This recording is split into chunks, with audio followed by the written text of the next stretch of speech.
vous connaissez tous, c'est finalement des vieux souvenirs pour les uns et les autres, peut-être des souvenirs plus récents pour d'autres, la découverte des petits pois, ou tout du moins de l'origine à la fois des cosses et des couleurs des petits pois par Gregor Mendel. Je vous rappelle que Mendel est né en Moldavie en 1822, exactement l'année où est né Pasteur. C'était un moine finalement qui était revenu dans son petit village de Pneo, BRNO, en Silésie, et qui s'est intéressé à l'époque à la génétique des plantes.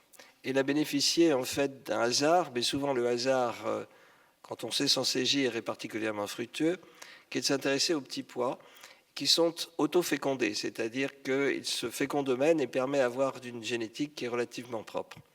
Et c'est ainsi qu'il a démontré, si vous vous en souvenez, qu'il y avait à la fois des gènes dominants et des gènes récessifs, qu'on pouvait les croiser les uns les autres, et que les gènes dominants dominaient sur les récessifs, ce qui fait que quand on croise deux individus, on obtient 3/4, 1/4, comme vous le savez, d'individus qui sont de phénotype dominant et 1/4 de phénotype récessif. À l'époque, nous sommes donc dans la moitié du 19e siècle, vers les années 1960, Gregor Mendel publie quelques résultats dans une revue qui est absolument obscure, ignorée de tout le monde et qui est strictement locale. Et ce n'est que parce qu'il y a eu un compte-rendu, un tout petit compte-rendu de cette revue locale, d'où l'importance des comptes-rendus qu'on fait des publications en général, que quelques années plus tard, 3 autres savants qui sont, ou scientifiques, un Allemand, un Hollandais et un Autrichien, ont redécouvert à nouveau ce qu'avait décrit à ce moment-là Gregor Mendel sur la génétique des petits pois. Et lui ont rendu à ce moment-là cet hommage.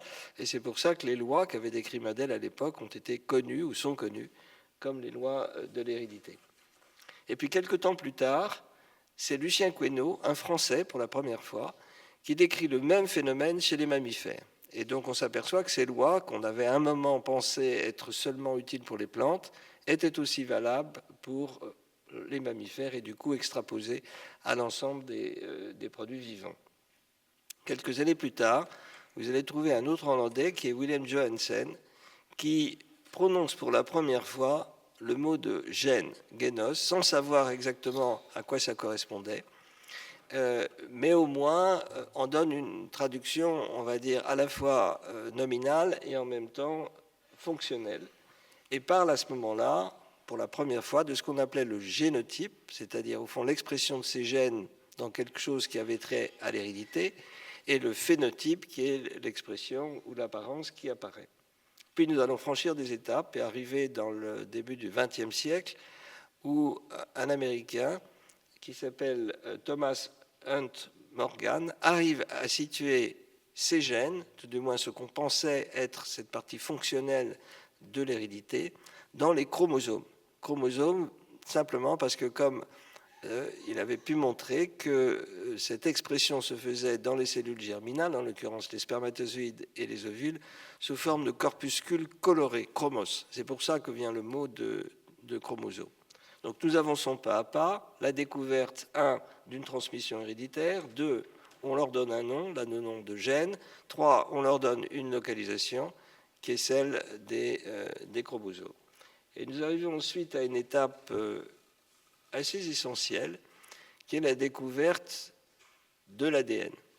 Alors on la doit à une personnalité scientifique qui travaillait à Caltech, donc un grand institut californien, qui s'appelait Oswald Avery. Oswald Avery était un petit scientifique assez rondouillard qui travaillait depuis des années sur quelque chose qui lui apparaissait assez curieux et qui avait été en fait décrit par d'autres, et qui est l'expérience suivante que je vais vous décrire. Vous savez qu'il existe 2 types de pneumocoques. Il existe des pneumocoques sans coque, qui ne sont pas infectieux, qui portent quand même le nom de pneumocoque, et des pneumocoques avec coque, qui sont des pneumocoques infectieux. Et il aurait pu faire une expérience, il a fait une expérience, que chacun d'entre nous, finalement, en y réfléchissant un tout petit peu, aurait pu essayer de faire soi-même, mais qui est assez intéressante conceptuellement en soi, avec des résultats qui sont tout à fait éloquents. Il a pris d'un côté des pneumocoques sans coque, donc bien vivants, mais qui ne donnent pas de maladie, avec des pneumocoques avec coque, qu'il avait tué et qui par conséquent ne pouvait pas donner de maladie. Et donc, en faisant le mélange des deux, injecter un animal, on obtient une infection et par conséquent la mort de l'animal. Donc passer entre deux individus, deux microbes, l'un avec coque, encore une fois, tué, mais qui aurait pu être infectieux, et l'autre qui est sans coque, bien vivant celui-là, mais qui n'est pas infectieux et obtenir une infection, imaginez qu'il s'est passé quelque chose de l'une à l'autre des bactéries. Et on retrouve en fait un phénomène dont je vous reparlerai tout à l'heure, qui est un phénomène de conjugaison et qui est le passage de chromosomes d'une bactérie à l'autre.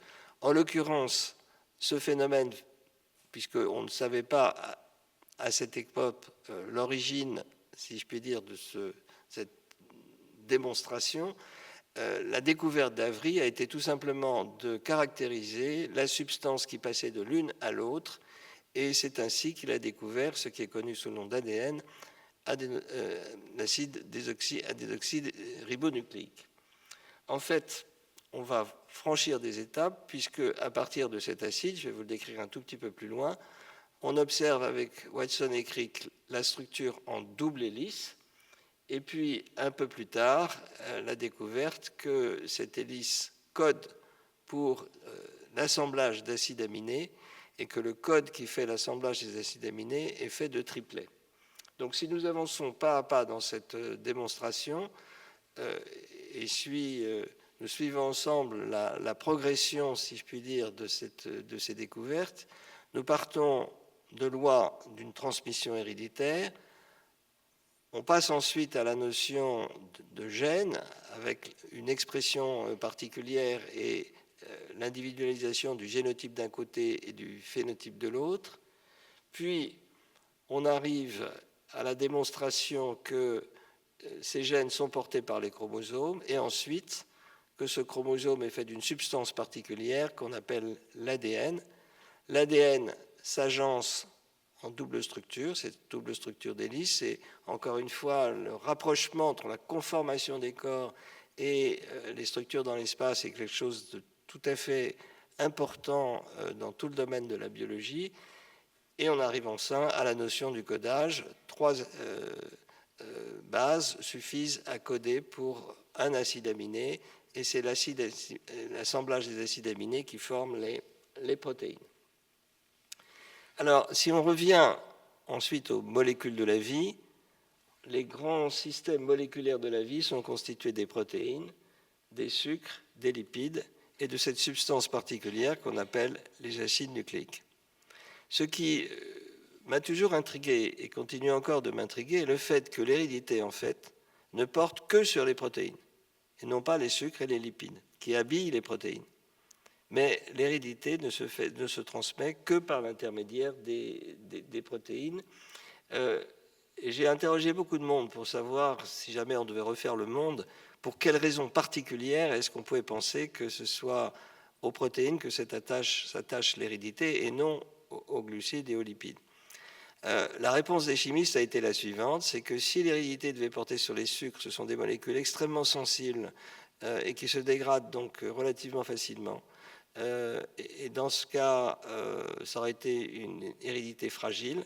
Et quant aux lipides, la deuxième explication, c'est que les lipides ne sont pas miscibles à l'eau et que, comme vous le savez, l'eau est une partie de notre vie, de notre corps, et par conséquent, ça ne serait pas soutenable. Donc, l'idée que l'hérédité finalement repose sur les acides nucléiques d'un côté et sur la traduction en protéines de l'autre a, pour les chimistes, une certaine force de conviction et tout du moins est tenable. Alors on arrive sur la structure des acides nucléiques. La structure des acides nucléiques est composée de bases, comme je vous le disais tout à l'heure, qui sont des bases puriques et pyrimidiques. Il y en a de plusieurs sortes, comme vous le voyez ici. Thymine pour l'ADN et uracile pour l'ARN. Pour ce qui concerne les bases pyrimidiques, je ne vais pas revenir dans le détail pour les bases puriques. Ces bases sont associées à des sucres qui sont le pentose pour l'ADN et le ribose pour l'ARN. Et enfin, on ajoute un radical phosphate qui forme des nucléotides. Donc, si nous avançons encore une fois pas à pas, la structure de l'ADN est faite de bases auxquelles s'associent des sucres, auxquels s'associent des phosphates, et c'est ça qui forme en définitive la double hélice. Tout ceci, je dirais, est relativement connu et bien codifié aujourd'hui. Nous entrons maintenant dans le domaine des messagers. Ce qui peut paraître évident, c'est que l'ADN donc, étant contenu dans les chromosomes, le chromosome étant contenu dans le noyau des cellules, la distance qui existe entre le noyau des cellules et l'expression d'une protéine, que ce soit dans le cytoplasme ou à la membrane, suppose qu'effectivement il y ait quelque chose qui ait été transféré. Et on s'est posé pendant longtemps la question de savoir de quelle manière est-ce que ce qui était inscrit dans l'ADN pouvait être transcrit à travers quelque chose et ensuite traduit en assemblage d'acides aminés pour donner des protéines. Il fallait donc imaginer, et c'est ce qu'a imaginé le groupe de l'Institut Pasteur, Jacob et Monod, qu'il y avait entre l'ADN et entre les protéines un messager qui se chargeait effectivement de transmettre le message. Ça n'a pas été aussi simple que cela. Il a fallu à la fois plusieurs réflexions, et il a fallu lutter contre des convictions contraires et arriver à prouver en fait avec des radionucléotides à l'époque par deux types d'expériences, les unes qui ont été faites par François Jacob aux États-Unis et les autres par François Gros en Angleterre, pour arriver en définitive à prouver qu'il existait un messager. Alors, sur la conception du messager, elle est aussi assez connue. Les deux bras de l'ADN s'ouvrent. Il y a la transcription donc d'un ARN. Cet ARN est conduit jusque sur, on va dire, l'usine qui sont les ribosomes, et à partir de là se fait l'assemblage des acides aminés. Donc, arrivé à ce point de cette découverte, on avait apparemment compris un grand nombre de choses. On était parti de la transmission héréditaire, de la notion de gène, de la fixation dans les chromosomes, du fait que ces chromosomes étaient constitués d'ADN, que cet ADN lui-même était transcrit par l'intermédiaire d'un messager et qu'ensuite traduit en protéines par l'assemblage d'acides aminés. Mais ce type d'explication qui apparaissait d'ailleurs, et qui est, il faut le dire, tout à fait remarquable, laissait de passer un certain nombre de questions. Et si on arrivait à expliquer aisément par ce phénomène la coloration particulière des petits pois ou la transmission de coques ridées ou au contraire plus cabossées, on ne répondait pas à d'autres questions, et en particulier trois questions que je vous pose, que je me pose à moi-même, qu'on aurait pu se poser au même moment, et qui étaient finalement comment se fait à partir de tout ce qu'on raconte l'évolution des espèces.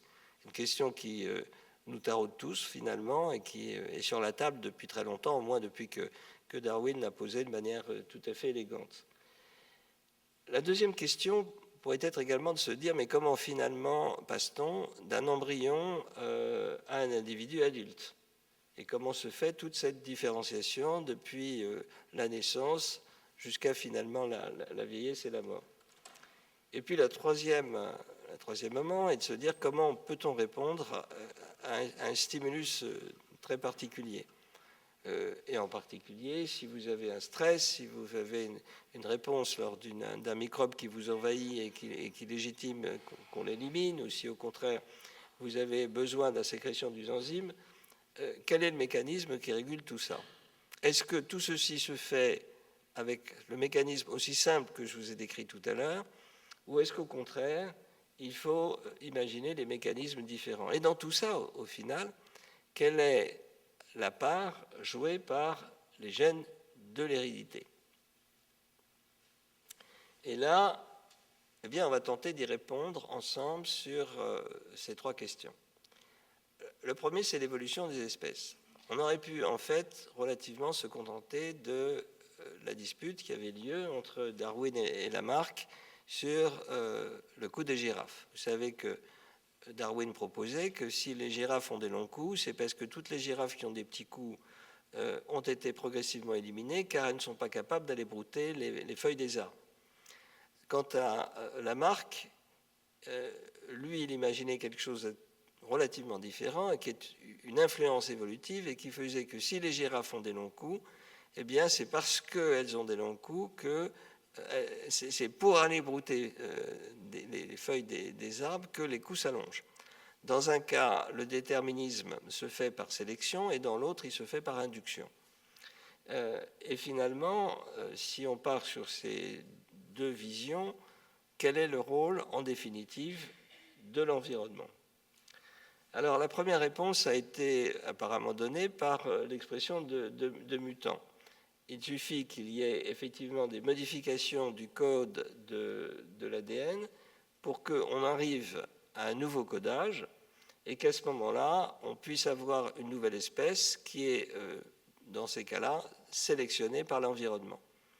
Prenons l'exemple d'une mutation qui apparaît dans une population de mouches, ces fameuses mouches aux yeux rouges, avec lesquelles un certain nombre de généticiens travaillent. Si vous avez un mutant qui apparaît, eh bien celui-ci peut être sélectionné par une manière ou une autre et permet d'avoir des élevages séparés de mouches aux yeux rouges d'un côté et de mouches aux yeux blancs de l'autre.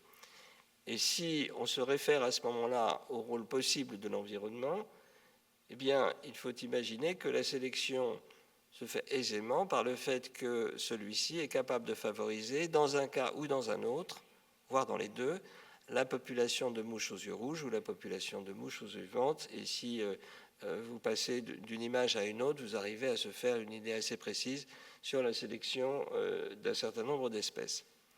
On aurait pu se contenter d'une explication de ce type, relativement aisée en définitive, mais ça ne répond sûrement pas aux questions que nous nous posions ensemble, qui est la différenciation finalement au cours de la vie, qui passe d'un état embryonnaire à un état adulte, et de quelle manière ensuite on arrive à une adaptation par rapide sécrétion d'anticorps lorsque un microbe pénètre dans un organisme, ou au contraire, lorsqu'on ajoute un sucre et qu'un enzyme se met à apparaître.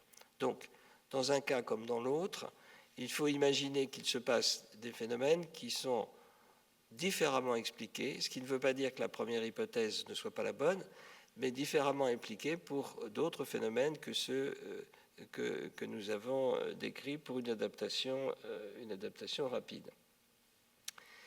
Alors, il y a eu plusieurs hypothèses et elles ont été formulées dans un premier temps, en même temps, par les biochimistes qui s'intéressaient à l'enzymologie et par les immunologistes qui s'intéressaient à l'apparition des anticorps. Vous n'êtes peut-être pas tous familiers avec l'apparition des anticorps, mais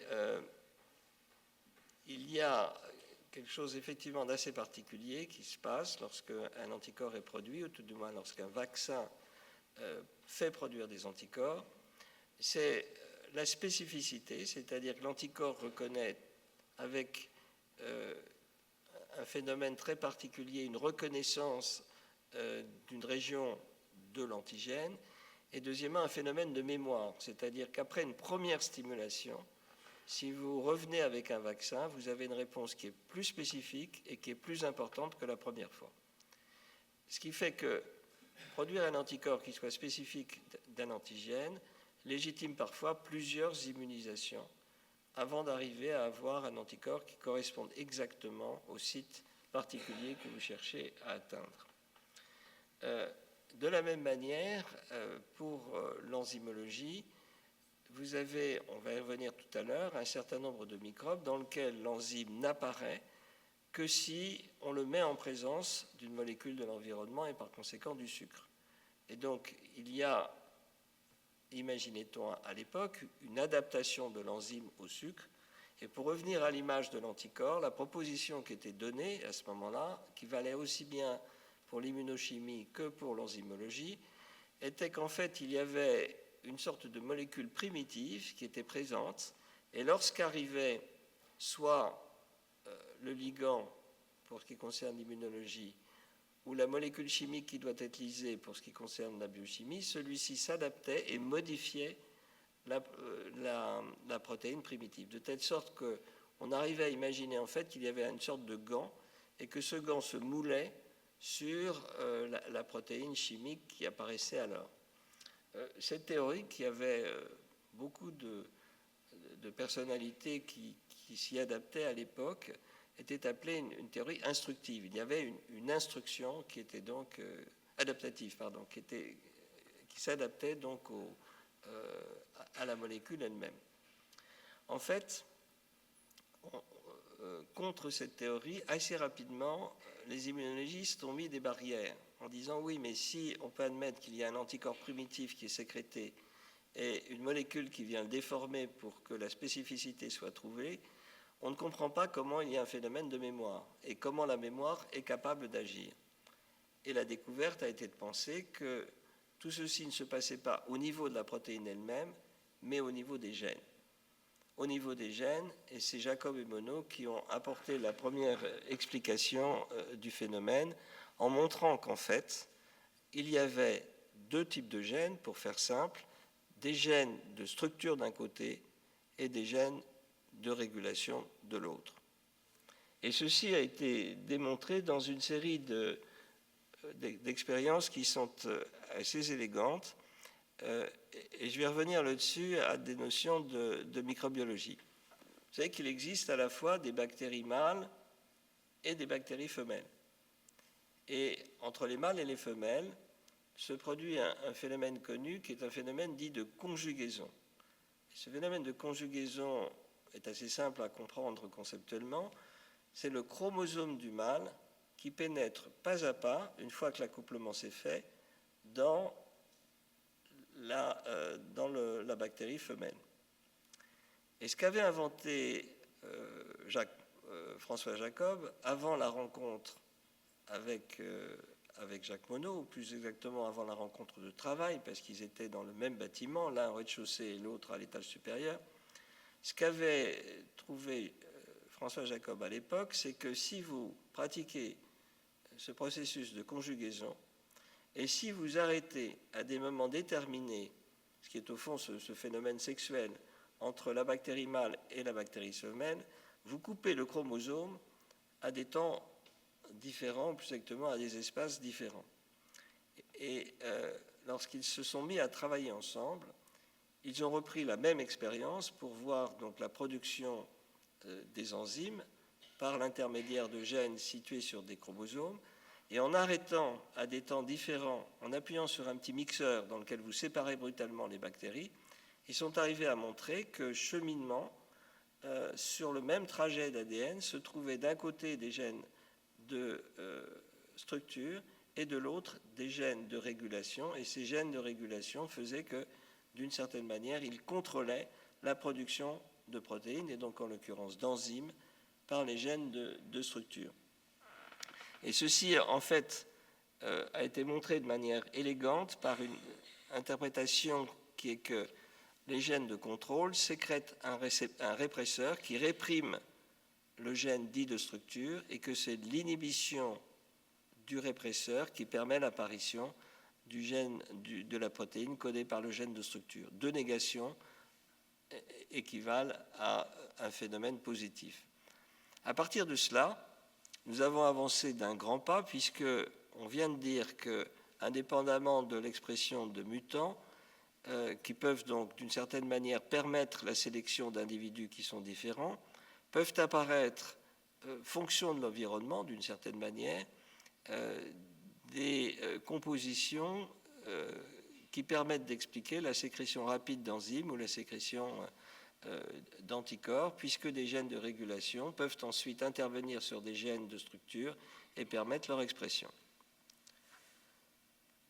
Donc nous répondons à cela, arrivé à ce point de la démonstration, que le contrôle des bactéries, au moins des bactéries par l'environnement, permet que, dans le cas que je vous décrivais tout à l'heure, un suppresseur codé par un gène inhibe la production d'un enzyme à l'état basal, et que lorsque le sucre arrive pour être clivé, celui-ci inhibe le suppresseur et permet l'apparition d'enzymes qui, à ce moment-là, clivent le sucre.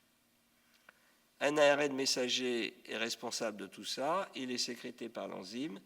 Par conséquent, on s'y retrouve. L'ARN messager, qui provient des gènes de régulation, comme aussi d'ailleurs des gènes de structure, est indispensable à l'expression du phénomène. Ayant dit cela, Jacob et Monod, à vrai dire c'est surtout Monod plus que Jacob, ont dit, eh bien, nous avons tout trouvé, ce qui est vrai pour les bactéries est vrai pour l'homme et au passage pour les éléphants aussi.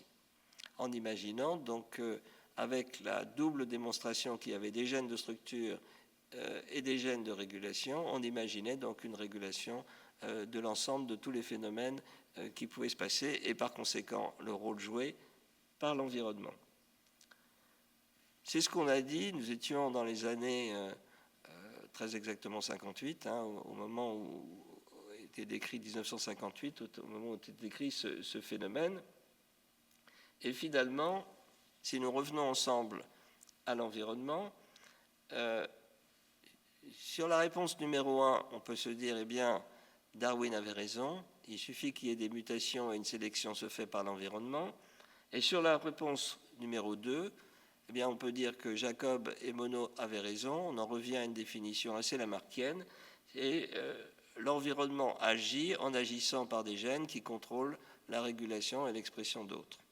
Et donc, on pensait finalement avoir résolu l'ensemble du problème.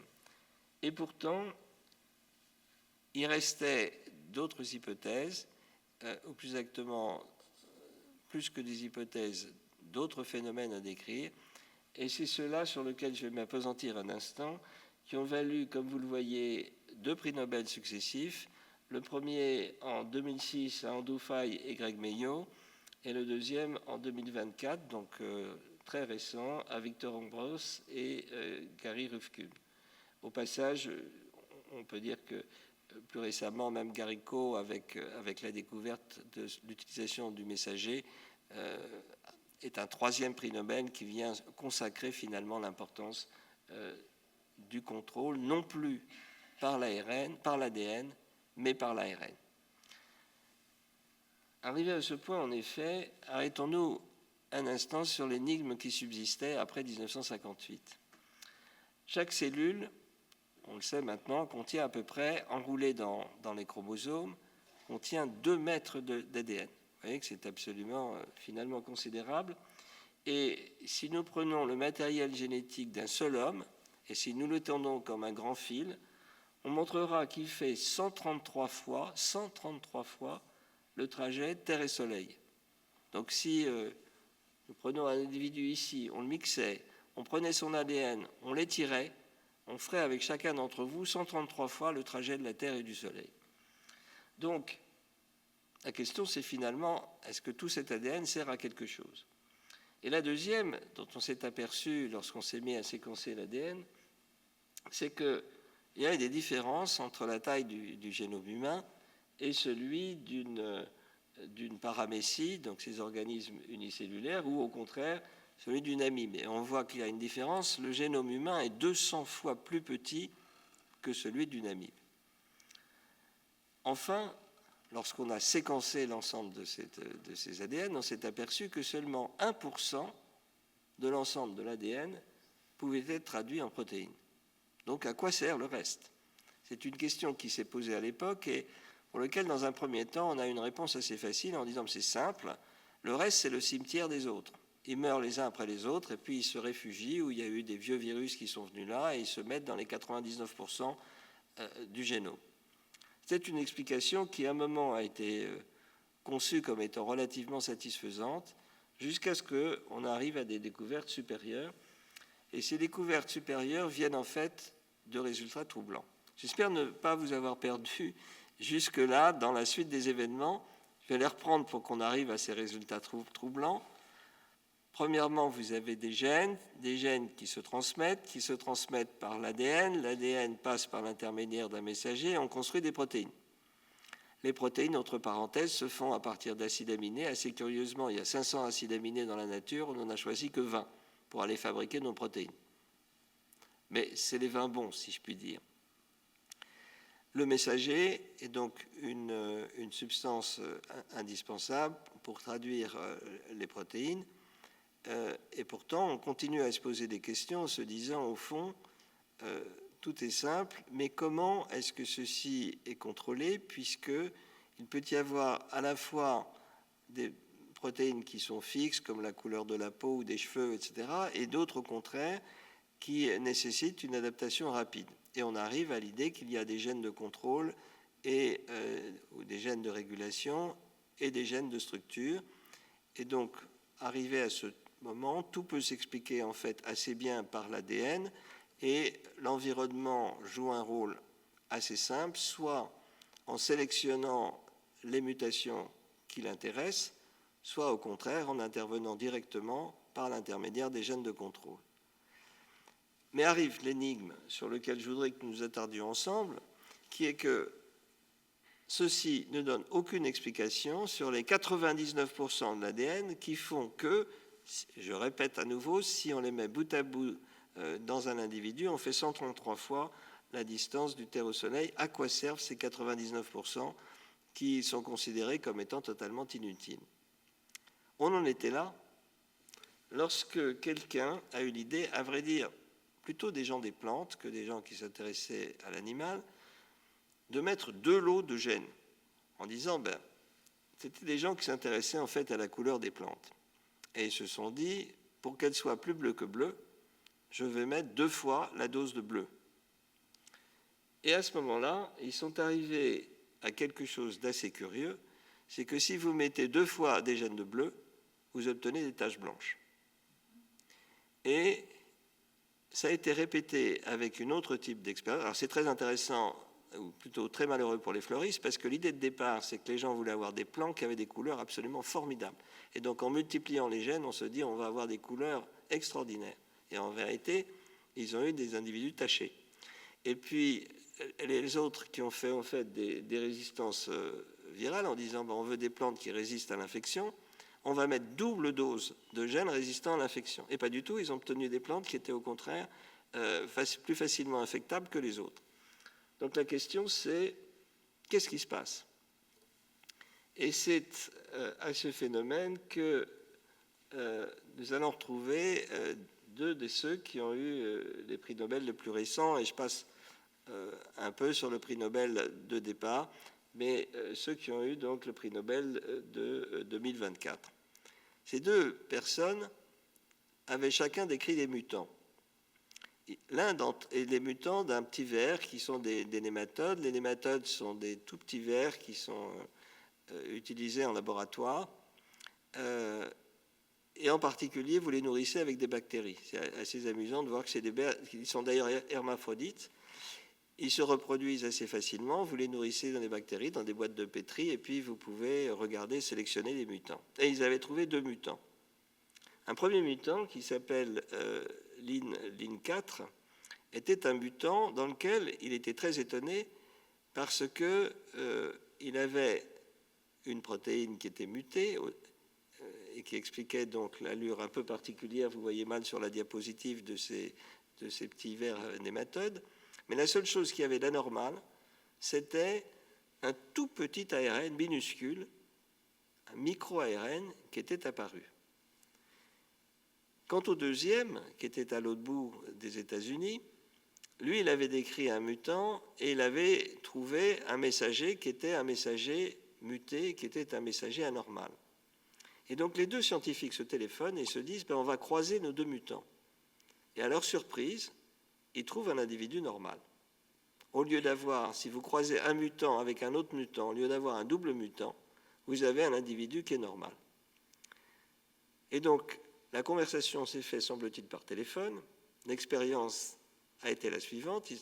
Ils ont dit, c'est peut-être que le micro-ARN qu'on a trouvé dans le premier mutant vient se mettre sur l'ARN messager qui est muté du deuxième, et par conséquent, il inhibe l'ARN messager.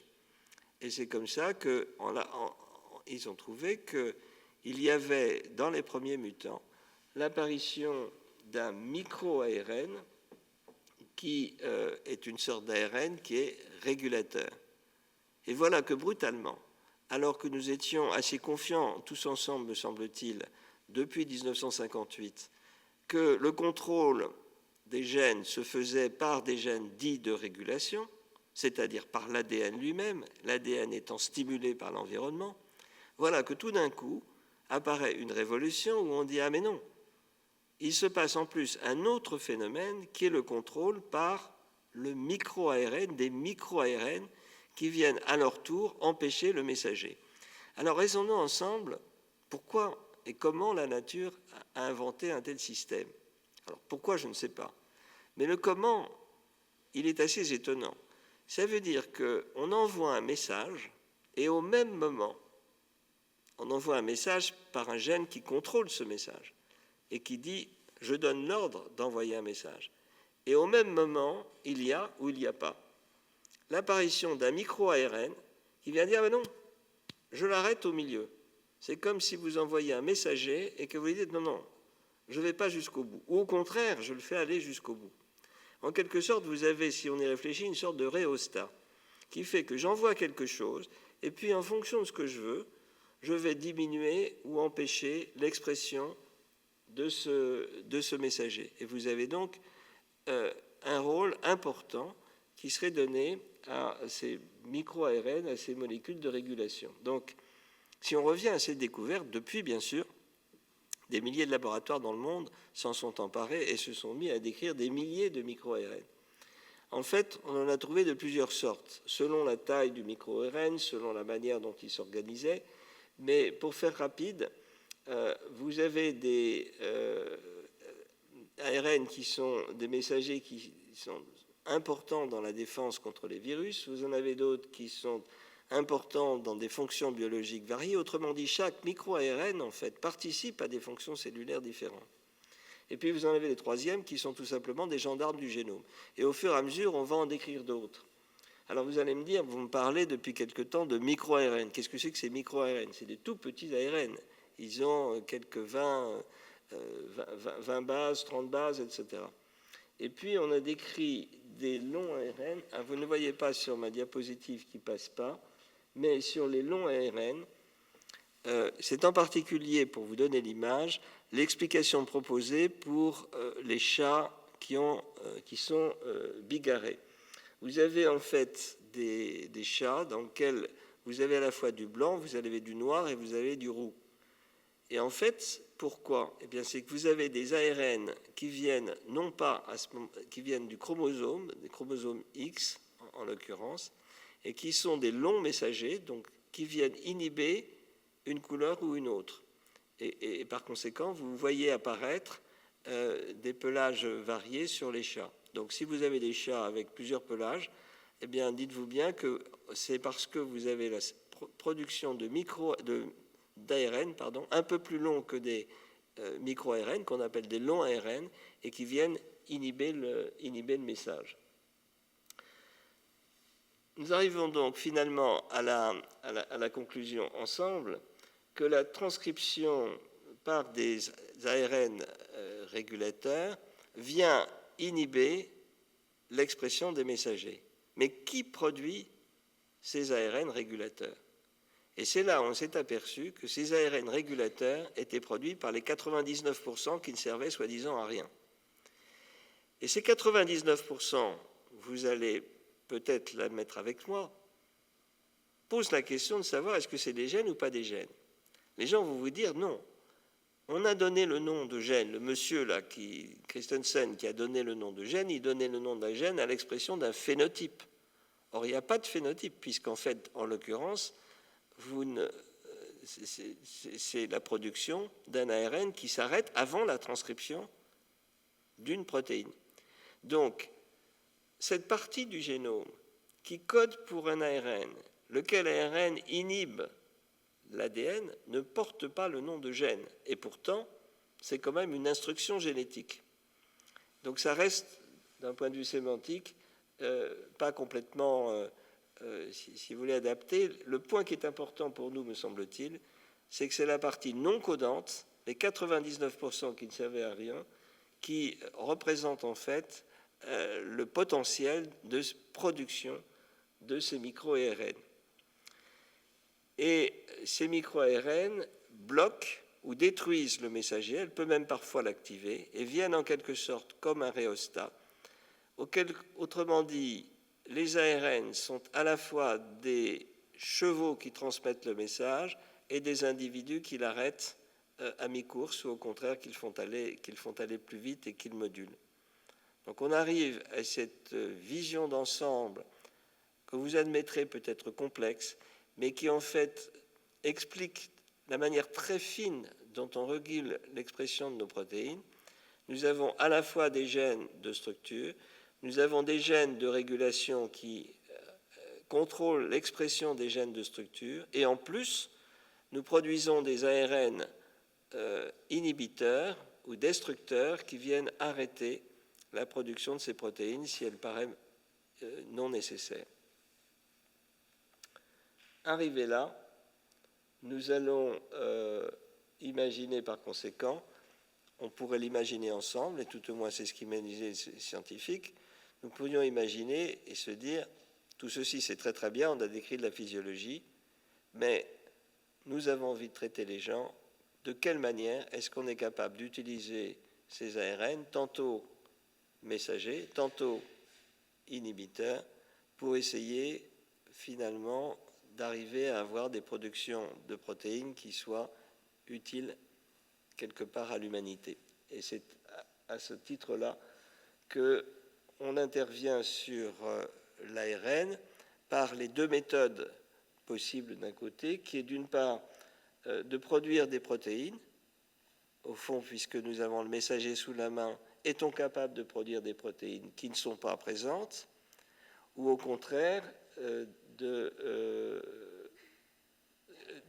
produire des protéines qui ne sont pas présentes, ou au contraire de produire des protéines alors que les protéines produites par l'individu sont des protéines anormales, ou au contraire intervenir avec l'ARN régulateur pour interférer sur la production. Donc c'était à partir de ces deux hypothèses que depuis une vingtaine d'années et la découverte de toute cette panoplie, à la fois les messagers d'un côté et les ARN régulateurs, les scientifiques se sont attelés pour essayer de modifier un certain nombre de caractéristiques et en particulier de remédier dans des maladies à des protéines qui étaient anormales. Et on revient donc aux travaux qui ont été faits et qui nous ont permis d'avancer à la fois dans la production des vaccins d'un côté et dans la production de protéines qui ne soient pas défectueuses. Si on veut utiliser l'ARN, remettons-nous dans le courant des années 70, à partir du moment où la question se posait, beaucoup de gens à l'époque, et en particulier un grand nombre de firmes pharmaceutiques, étaient contre l'idée. Il était contre l'idée parce qu'il disait que c'est beaucoup plus facile d'utiliser l'ADN qui ne se dégrade pas, ou moins bien, que l'ARN qui est extraordinairement sensible. Et peu de gens, par conséquent, à l'époque, misaient sur l'idée que c'est à partir de l'ARN, qu'il soit messager ou par conséquent régulateur, que l'on arriverait à pouvoir interférer sur l'expression des protéines. On n'y arrivait pas lorsqu'il y a eu plusieurs découvertes qui ont été faites à peu près au même moment. Vous voyez que nous sommes en 87, donc il y a une trentaine d'années maintenant, lorsque un jeune Américain qui s'appelait Philippe Fleigner eut l'idée d'utiliser pour introduire de l'ARN dans une cellule un produit qu'avait décrit un autre qui s'appelait Robert Ballon et qui était des liposomes. Non, que Philippe Fleigner a décrit des liposomes, c'est-à-dire des petites particules lipidiques, et Malone a décrit l'utilisation de ces liposomes pour introduire des messagers à l'intérieur des cellules. De quoi s'agissait-il ? Si vous mettez en présence d'une cellule du messager, il ne va pas rentrer directement et il va être détruit.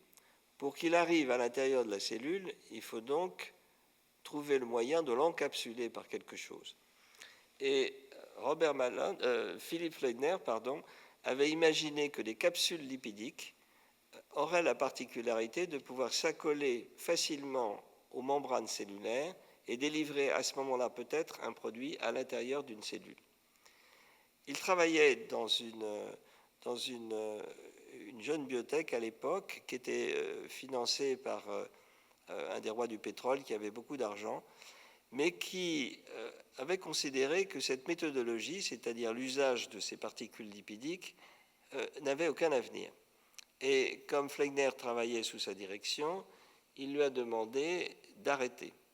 Donc Fleckner arrête du jour au lendemain la production des liposomes. Il en avait produit une grande quantité, et il dit à la communauté scientifique: qui veut mes liposomes? Et un jeune américain qui porte le nom de Robert Ballon en 89 eut l'idée de prendre ce produit, de mettre dedans du messager et de voir si ce messager enrobé de liposomes était capable de permettre l'introduction du messager à l'intérieur d'une cellule. Et c'est un des premiers qui donc est arrivé à montrer que effectivement ce phénomène pouvait aboutir et qu'on était capable d'introduire du messager pourvu qu'il soit enrobé par du liposome dans une cellule. En fait, lui aussi, et si je puis dire, a échoué, puisque par la suite, la personne qui le supportait d'un point de vue financier a décidé que ça n'avait aucun avenir et lui a demandé d'arrêter son type d'expérience. Et par conséquent, il a fait un burn-out et il a arrêté d'entrer dans la compétition. Une fois que votre messager est rentré dans la cellule, on s'est aperçu assez rapidement qu'il se passait un phénomène assez curieux, mais qui est au fond concevable. C'est ce qu'on appelle une réaction inflammatoire. Pourquoi ? Parce que la nature fait bien les choses. Les particules qui sont habituées à rentrer des cellules sont des virus, et les cellules n'aiment pas que les virus rentrent dans des cellules, et en particulier les rétrovirus. Et si vous faites rentrer un virus dans une cellule, elle se défend et elle crée une réaction de type inflammatoire.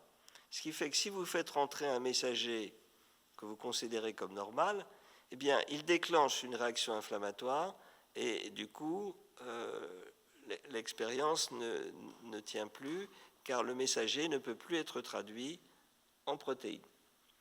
Et c'est en fait contre ce phénomène que deux Américains, Katalin Karikó et Drew Weissman, qui ont eu un prix Nobel les années précédentes, ont pu démontrer, à ce moment-là, nous sommes en 2005, lorsqu'ils font leur démonstration, qu'ils sont capables, en modifiant un tout petit peu le messager, d'empêcher cette réaction inflammatoire. Autrement dit, sur cette diapositive, vous avez trois concepts différents. Le premier concept, c'est nous sommes capables de fabriquer une sorte de capsule dans laquelle on peut mettre l'ADN. Arrêté aussi immédiatement par celui qui finançait la biotech de l'époque de Philippe Fleckner. Deuxième concept, on est capable de faire rentrer un messager dans une cellule. Troisième concept, oui, mais si on fait rentrer un messager dans une cellule, on déclenche une réaction inflammatoire, et pour l'éviter, et c'est ce qui a valu le prix Nobel à Katalin Karikó et Drew Weissman, et pour l'éviter, il faut modifier un tout petit peu le messager. Je vous parle sur la modification qui est nécessaire. Ce qui est intéressant, c'est qu'ils ont pris à l'époque un brevet, je parle de Karikó et Drew Weissman, ils l'ont vendu à leur université, et lorsque quelques temps plus tard, ils ont décidé de fonder une biotech, l'université les a vendus tellement cher qu'ils n'ont pas d'argent pour les acheter. Et donc, ils n'ont pas pu continuer de travailler sur le produit qu'ils avaient eux-mêmes créé. Et ils se sont séparés. Mais ils ont quand même eu le prix Nobel tous les deux. Lorsque votre messager arrive, vous le faites rentrer avec le liposome, il arrive dans la cellule, mais là, je vous rappelle que le messager, il code pour une protéine. Or, les protéines, encore faut-il qu'elles soient habillées avec du sucre ou avec des lipides. Et donc, il faut qu'il y ait tout un système par la suite assez particulier qui permette à la protéine d'avoir le bon habillage et la bonne forme pour pouvoir être fonctionnelle. Ce n'est pas tout de l'avoir introduit. Et puis, il se passe une troisième chose lorsque vous faites un vaccin, c'est que ce n'est pas tout de l'avoir introduit, il faut aussi qu'elle soit produite, qu'elle sorte à l'extérieur et qu'elle stimule le système immunitaire. Il fait que vous avez, si vous voulez pratiquer une vaccination par l'intermédiaire de l'ARN, toute une série d'étapes. Je l'enrobe, je lui permets de rentrer dans la cellule, je lui permets d'être habillé, je lui permets de sortir à l'extérieur et je lui permets ensuite de stimuler le système immunitaire. Tout ceci était relativement au point quand est arrivé le Covid. Le Covid arrive, il y a donc tous ces gens qui sont sur les pistes de départ, et personne en fait n'était prêt réellement à travailler sur le Covid ou n'avait fait la démonstration qu'on était capable de l'utiliser pour une vaccination contre un virus. Certes, on avait montré qu'on était capable d'introduire un messager dans des liposomes, le messager était capable de produire des protéines, on avait inhibé la réaction inflammatoire, mais personne n'avait fait la démonstration que ça pouvait induire une réponse immunitaire, c'est-à-dire aller jusqu'au bout de la chaîne pour entraîner, comme un vaccin, une stimulation qui luttait contre les virus. Et là, eh bien, nous arrivons à Paris. À Paris, il y avait un jeune étudiant, qui était un étudiant postdoctoral, qui se trouvait à l'hôpital Cochin, qui s'appelle Frédéric Martinon, qui avait eu l'idée, parce qu'il avait lu la littérature, de pouvoir effectivement utiliser ce système pour fabriquer des vaccins contre les virus.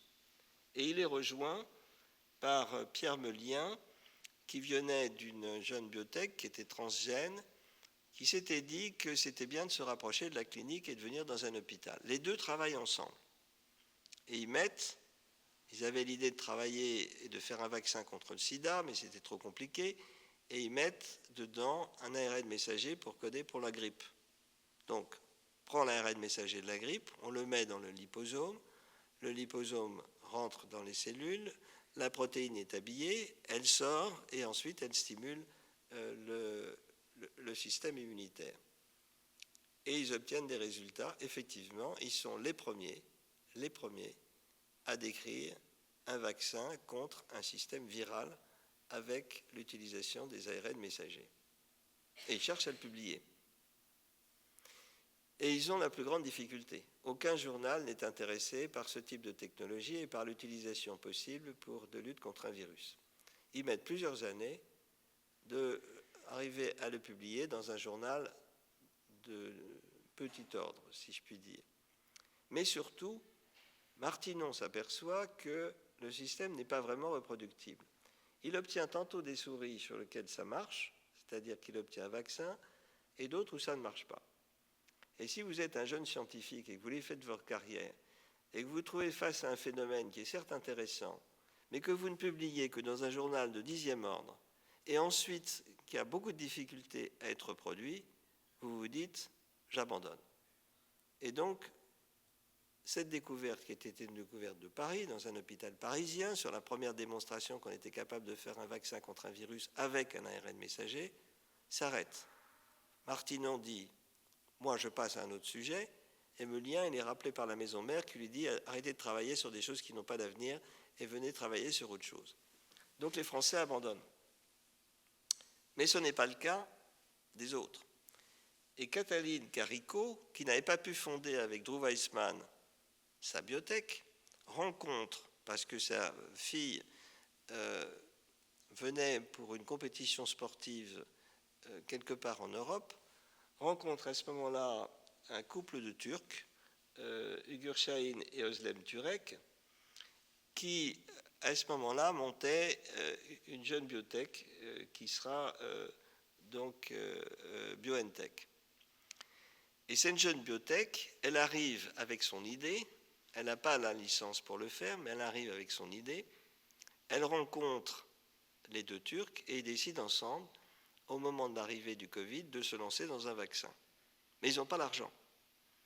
Alors à ce moment-là, l'un des deux prend leur téléphone, ils appellent Pfizer et ils disent à Pfizer, nous avons l'idée, nous avons le procédé, est-ce que vous voulez nous donner l'argent?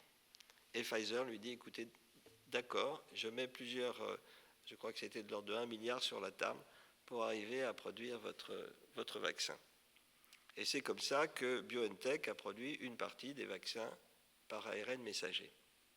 Au même moment, vous avez Stéphane Bancel, qui venait de Biomérieux. C'était un type extrêmement astucieux, ambitieux. Il avait un peu plus de 30 ans. Il avait dirigé Biomérieux. Il avait décidé d'arrêter et de partir aux États-Unis. Et il fonde, avec rien du tout, une compagnie dans laquelle il était tout seul, plus un secrétaire, plus un technicien.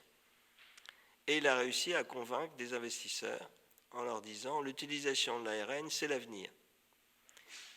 Et il a à ce moment-là sur la table un budget conséquent dans lequel il s'était lancé, non pas du tout pour faire du vaccin au départ, mais pour produire des protéines telles de l'insuline ou d'autres qui étaient des protéines défectueuses ou au contraire augmenter des protéines normales.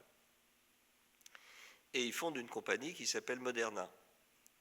Au moment où arrive le Covid, il est prêt, il a la technologie en main et il dit je fonce.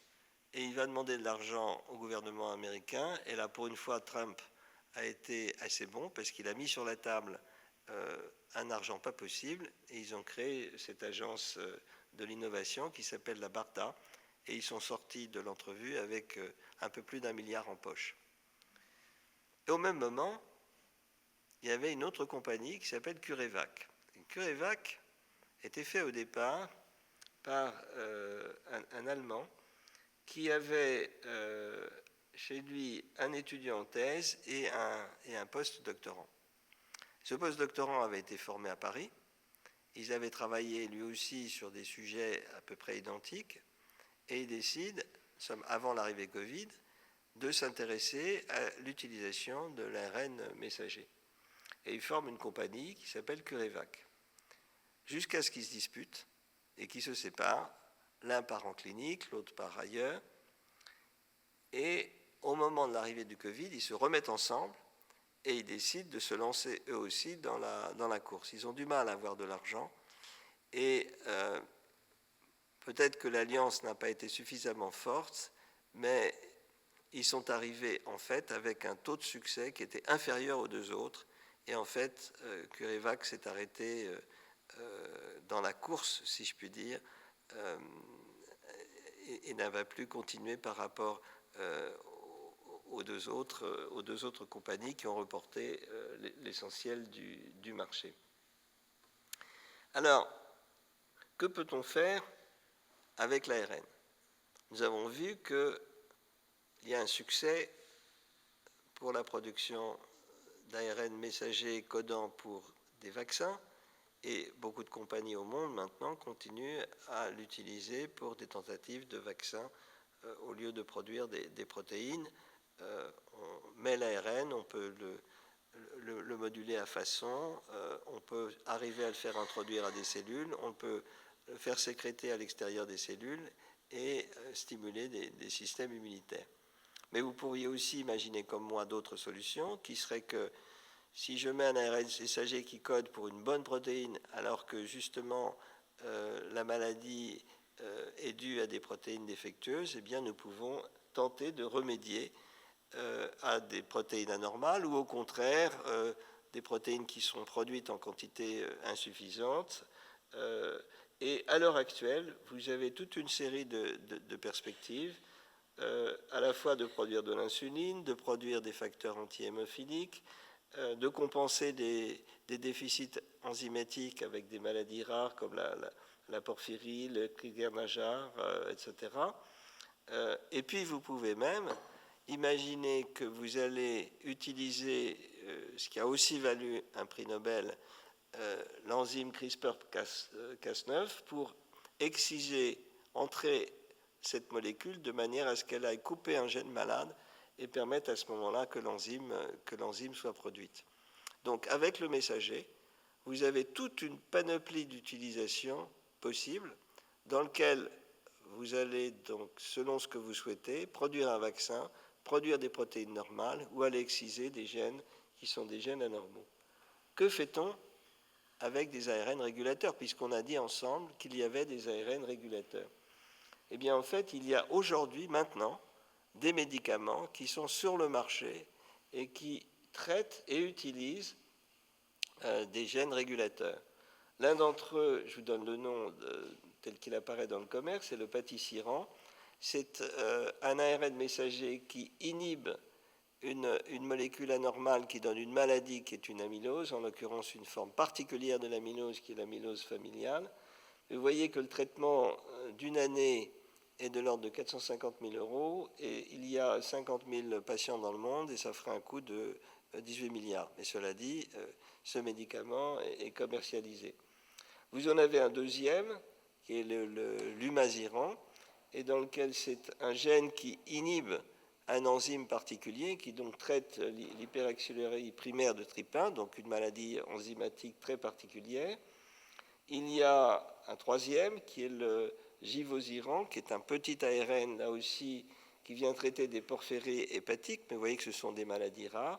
Et par contre, de manière plus fréquente, vous avez maintenant l'inclisiran, qui est une molécule qui inhibe la production de cholestérol et donc qui peut jouer sur le taux de mauvais cholestérol.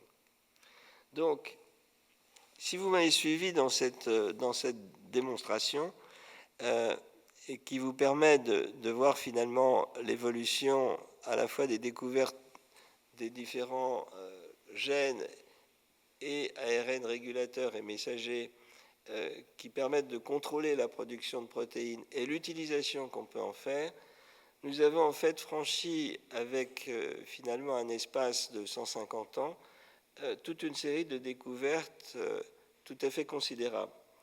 Nous avons dit qu'il y a des gènes qui codent pour des protéines, qui sont transcrites en ARN messager, traduites ensuite en protéines, mais qu'il y avait dans notre génome, en majeure partie, des portions qui ne sont pas traduites en protéines et qui pourtant permettent de transcrire des ARN qui sont des ARN dits régulateurs, qui viennent empêcher ou modifier l'expression du message. Ce qui fait que si on réfléchit au concept du message et du messager, l'ARN en fait a une double fonction qui est d'un côté de produire une protéine et de l'autre de contrôler cette propre production. Finalement, vous arrivez à quelque chose d'extraordinairement fin, comme s'il y avait une sorte de rhéostat naturel qui permettait la production. Et une fois qu'on a dit ça, et qu'on se dit j'ai sur la table deux sortes de produits, des ARN messagers qui fabriquent des protéines, des ARN régulateurs qui contrôlent la production, je peux penser à traiter, vous pourriez le penser comme moi, après il faut avoir les bras, il faut avoir l'ambition, il faut avoir le budget, de traiter de cette manière toute une sorte de thérapie. Les ARN messagers d'un côté, parce que je veux produire des protéines fonctionnelles ou permettre de produire des vaccins qui sont aussi des protéines mais qui ne sont pas des protéines naturelles que vous arrivez donc à produire. Je peux produire des protéines de remplacement. Et pour ça, il faut être capable de connaître l'information, donc le message. Il faut être capable de le transmettre correctement. Et il faut être capable que les protéines, comme je vous l'avais dit tout à l'heure, soient correctement habillées et pour le vaccin puissent être excrétées et stimuler le système immunitaire. De l'autre, si j'ai des protéines, si j'ai envie de m'intéresser aux ARN régulateurs pour arriver à réguler un certain nombre de fonctions, là encore, il faut que j'ai l'information, mais il faut aussi que je n'envoie pas mes protéines, mes ARN régulateurs n'importe où. Je suis obligé d'aller cibler des cellules. Parce que la maladie, eh bien, c'est une maladie du foie, ou c'est une maladie du poumon, ou c'est une maladie de l'intestin. Et donc toute l'astuce est d'arriver à avoir des ARN régulateurs qui viennent à l'endroit exact où la maladie se déclare et est dérégulée. Et donc vous êtes obligé d'arriver à le cibler pour qu'il rejoigne la zone qui est atteinte et donc d'inhiber la production anormale. Si je me résume, vous avez d'un côté de l'ADN avec des gènes, vous avez de l'autre une grande partie de notre génome qui ne code pas pour des gènes, qui code pour des ARN dits de contrôle. Les premiers gènes sont des ARN messagers, ils sont contrôlés eux-mêmes par des gènes de contrôle. Et par contre, vous avez un double contrôle qui arrive par un ARN dit régulateur. Et vous avez à votre disposition, une fois qu'on a dit ça, deux moyens d'intervention possibles, si vous voulez travailler sur l'ARN et non pas sur l'ADN. Deux moyens d'intervention possibles, l'un par le messager, l'autre par l'ARN régulateur, et vous pouvez, dans ces cas-là, tenter de produire des protéines normales quand elles sont anormales, ou au contraire d'inhiber la production des protéines anormales. Donc c'est deux voies stratégiques, coûteuses, passionnantes, et qui sont probablement une partie des médicaments de demain. Bien entendu, toute une autre partie se passera par l'ADN lui-même. Mais si j'ai choisi aujourd'hui de vous parler de l'ARN, c'est parce que je trouve que ce double contrôle, cette double fonction de l'ARN est tout à fait passionnante. Elle est moins connue que ce qu'on sait de l'ADN. Et quand on se représente ça dans tout le schéma finalement de ce qu'est la nature et de cette espèce de contrôle très particulier qu'on peut avoir tantôt par l'ADN, tantôt par l'ARN, vous apercevez finalement combien, au fil du temps, eh bien, la vie est devenue quelque part sophistiquée. Voilà, et là-dessus, clac. Oh, merci.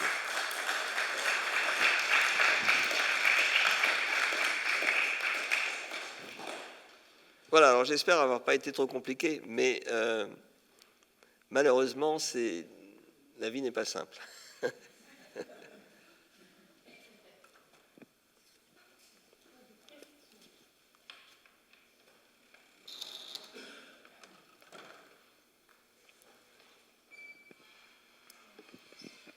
Merci beaucoup pour cet exposé qui effectivement est complexe pour un béotien comme moi, mais passionnant.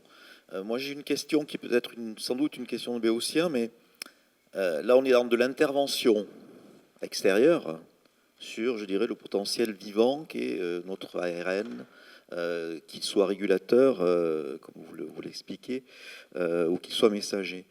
Ma question c'est, est-ce que, je dirais, le vivant lui-même peut-il ou fait-il, ou sait-on s'il fait, je dirais, ses actions par lui-même et sans intervention?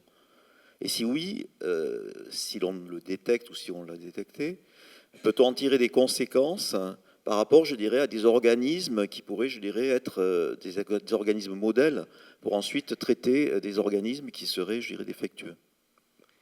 Oui, la réponse est... en fait, l'analyse n'est pas finie, si vous voulez. C'est-à-dire que vous trouvez de plus en plus ces micro-ARN ou d'autres.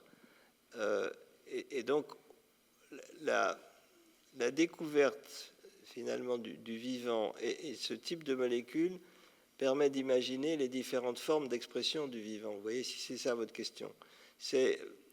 A-t-on des chances de pouvoir découvrir aujourd'hui de nouvelles fonctions inconnues qui seraient portées par des micro-ARN?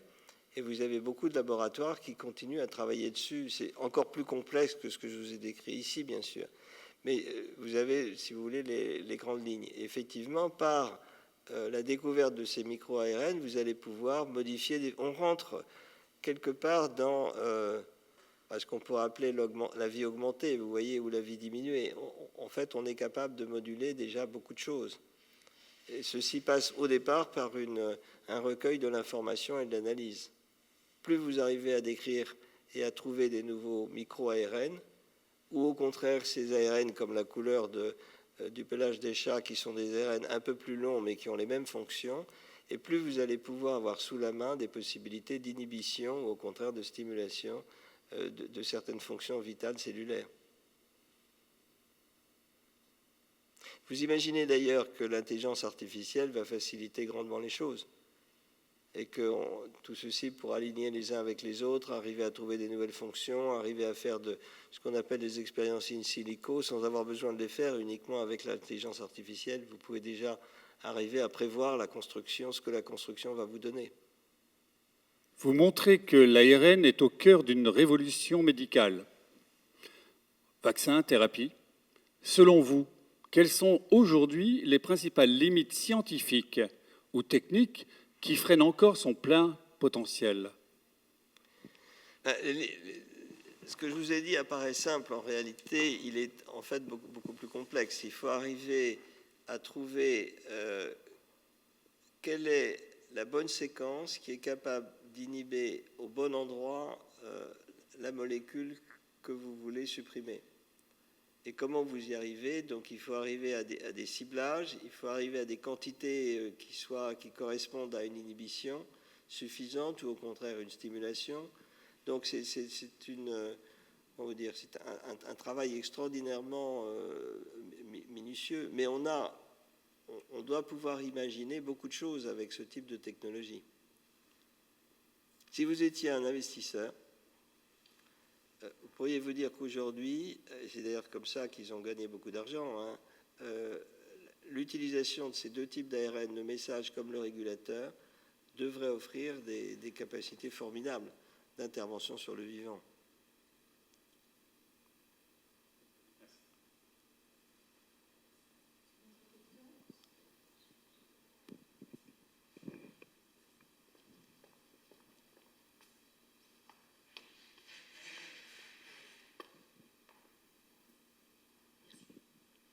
Bonsoir. Est-ce que grâce à l'ARN, on pourrait soigner des personnes, par exemple, souffrant de certaines pathologies du type obésité morbide, ou est-ce que grâce à l'ARN, ça peut potentiellement nous faire augmenter notre espérance de vie, par exemple? Merci. Alors je m'excuse, je vous ai très mal entendu. Pardon. Est-ce que aussi grâce à l'ARN, ça pourrait faire augmenter notre espérance de vie? Est-ce que ça peut faire augmenter l'espérance de vie? Différent? L'espérance de vie. Est-ce qu'on peut vivre plus longtemps?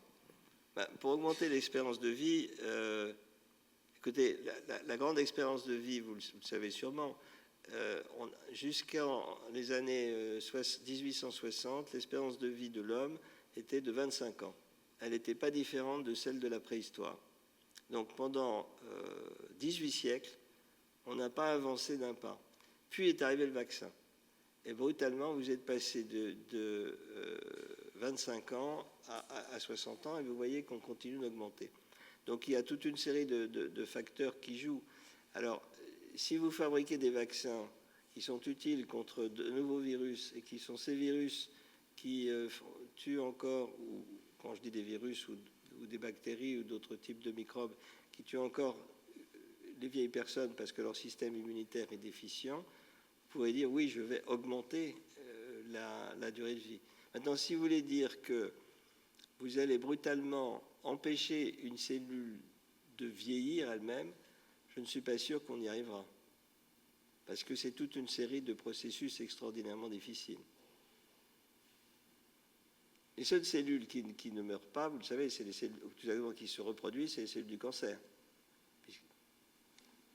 Mais justement, vous avez des tentatives pour essayer d'empêcher ces cellules du cancer de pouvoir proliférer et d'arriver à faire rentrer à l'intérieur des substances qui empêcheraient justement qu'elles continuent de proliférer.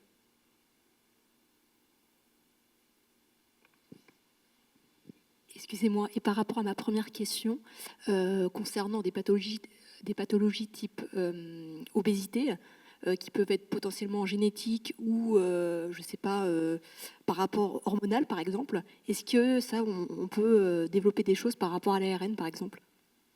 Attendez, là encore, j'ai mal entendu. Redites. Je m'excuse, mais le son porte très mal.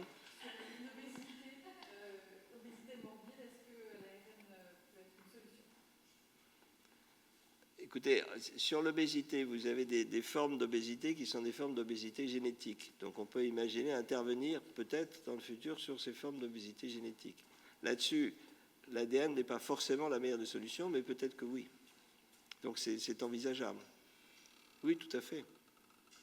Vous pouvez, avec l'ARN régulateur, réguler l'expression d'une protéine anormale, théoriquement.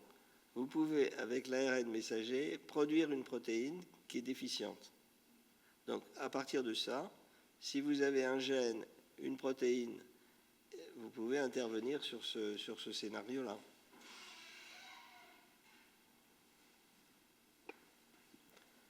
Oui, allez-y.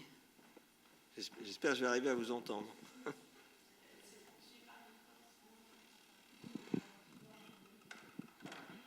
Bonsoir. Vous avez noté que vous avez souvent parlé des problèmes financiers quand même pour tous ces chercheurs. Donc, une fois qu'on a payé le chercheur, qu'on a payé l'installation du laboratoire, qu'est-ce qui coûte aussi cher et qui limite autant les possibilités parfois des chercheurs d'avancer? Qu'est-ce qui coûte si cher dans la recherche? Je ne comprends pas. Quelles sont les Alors, factures qu'on doit payer sans arrêt qui coûtent une fortune? en fait, ce qui coûte cher dans la recherche, vous avez une phase dite une phase préclinique. C'est-à-dire que vous faites des expériences dans un tube à essai in vitro. Vous allez acheter, on va fabriquer ensemble de l'ARN messager, on se sert d'un ordinateur, on fabrique la séquence, on achète des liposomes, on le met dans le liposome, on prend des cellules et on le met dans les cellules. Tout ceci n'est pas très cher. C'est à la portée d'un laboratoire qui dispose d'une certaine d'appareillage et d'un certain nombre d'argent de fonctionnement, éventuellement de techniciens. Dès que vous allez avoir un produit qui a atteint l'étape où vous vous dites il faut maintenant que je passe à l'homme, à in vivo, vous passez différentes étapes. In vivo, vous essayez d'abord chez l'animal, si vous avez des modèles qui sont susceptibles de le faire.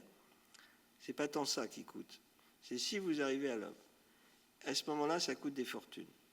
Parce que vous avez, ça coûte extrêmement cher, il faut des cliniciens, etc. Et vous montez progressivement en gradation. Et une petite compagnie, parce que quand vous avez fait votre étude in vitro, soit c'est vous qui allez le développer, mais vous n'avez pas la capacité de pouvoir faire ça. Il faut que vous passiez la main. La main, c'est une compagnie qui va se mettre à produire des composants, et ces composants vont être injectés ensuite à l'homme. Cette biotech, cette jeune biotech que vous allez créer pour ça, où vous allez la trouver, elle, il faut qu'elle soit financée par des investisseurs, sinon elle s'écroule. Et vous avez un passage qu'on appelle la vallée de la mort, dans lequel, s'il n'y a pas d'investissement extérieur, la biotech s'écroule tout de suite. Si maintenant vous avez un investissement suffisant pour que la biotech soit capable de produire le composé que vous pensez utile, il faut que vous fassiez des tests chez l'homme. Le premier, c'est de tester si ce n'est pas nocif. Ensuite, vous testez si éventuellement vous avez une réponse. Et puis après, vous allez passer à une population à grande échelle. Et donc là, vous voyez, les compagnies qui sont lancées là-dedans, elles avaient en poche de l'ordre du milliard. Un peu plus même, pour arriver à produire. C'est énorme. Donc, et c'est des métiers qui sont des métiers différents. C'est-à-dire que le premier métier, qui est celui du chercheur de base, il va s'adresser à des agences de financement publiques en général. Et dans ces cas-là, si l'idée est bonne, il obtient relativement du financement. Et il peut arriver jusqu'à dire j'ai probablement un concept qui peut se traduire par une protéine ou par un produit qui pourra être un produit effectif. Après, il faut qu'il passe la main. Parce que s'il veut le produire lui-même, il n'y arrivera pas. Il faut rentrer dans le domaine de la pharmacie et de l'utilisation. Et à ce moment-là, les grandes industries pharmaceutiques n'achètent pas votre produit avant qu'elle ait fait la preuve déjà que ça peut marcher. Donc pendant toute cette première étape, c'est-à-dire les premières phases de développement chez l'homme, vous êtes obligé de vous adresser à des biotech qui vont vous financer l'affaire.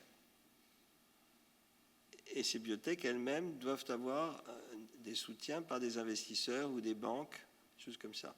Et ce n'est que lorsque vous avez déjà avancé dans la preuve de concept que l'industrie pharmaceutique va vous acheter et vous racheter. Parce que l'industrie pharmaceutique, de moins en moins, fait de la recherche elle-même. Elle attend que la biotech soit réussie pour pouvoir acheter la biotech. C'est plus facile pour elle. C'est ça le procédé.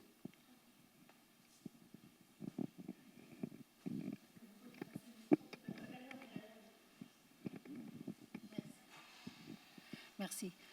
Je voulais savoir, pour cet ARN régulateur, est-ce que quand il y a une mutation qui donne, par exemple, un cancer, est-ce que cet ARN régulateur peut intervenir pour corriger le message apporté par l'ARN messager et rectifier un peu le code muté? Le compliqué dans le cancer, c'est qu'on ne sait pas exactement à quoi c'est dû. Vous voyez, on ne sait pas quelle est la protéine ou quelles sont les protéines qui sont des protéines défectueuses sur lesquelles il faut agir. Ensuite, le cancer, c'est compliqué parce qu'il faudrait pouvoir rentrer dans toutes les cellules cancéreuses avec votre ARN pour les inhiber. Mais ce que les gens cherchent aujourd'hui à faire, c'est à faire une réponse immunitaire contre les cellules cancéreuses elles-mêmes. Et la recherche, est-ce qu'elle s'intéresse à... Et là, oui, vous avez un certain nombre de laboratoires dans le monde, dont ceux dont j'ai parlé tout à l'heure, qui sont des gens qui fabriquent des protéines de vaccins contre les cellules du cancer. Donc vous avez, si vous voulez, deux voies d'approche. D'une part, j'inhibe ce que je pourrais comprendre du cancer, c'est-à-dire les protéines qui seraient responsables du cancer lui-même, et ça, c'est très compliqué parce qu'on ne sait pas à quoi c'est dû. Et par contre, je stimule le système immunitaire pour qu'il vienne attaquer le cancer, et ça, beaucoup de gens sont sur cette stratégie. Merci.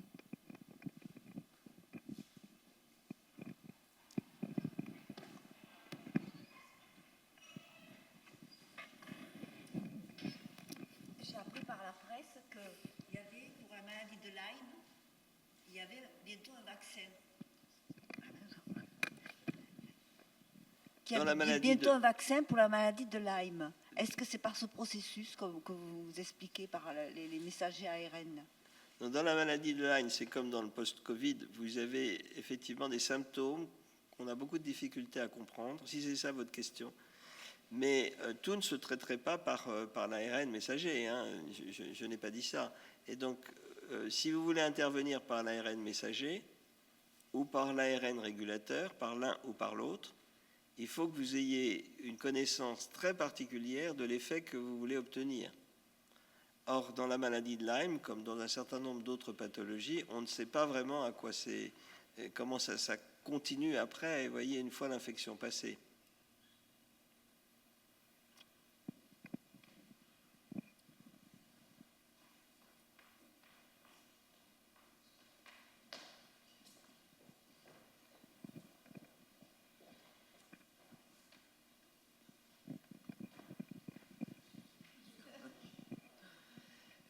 J'ai une dernière question.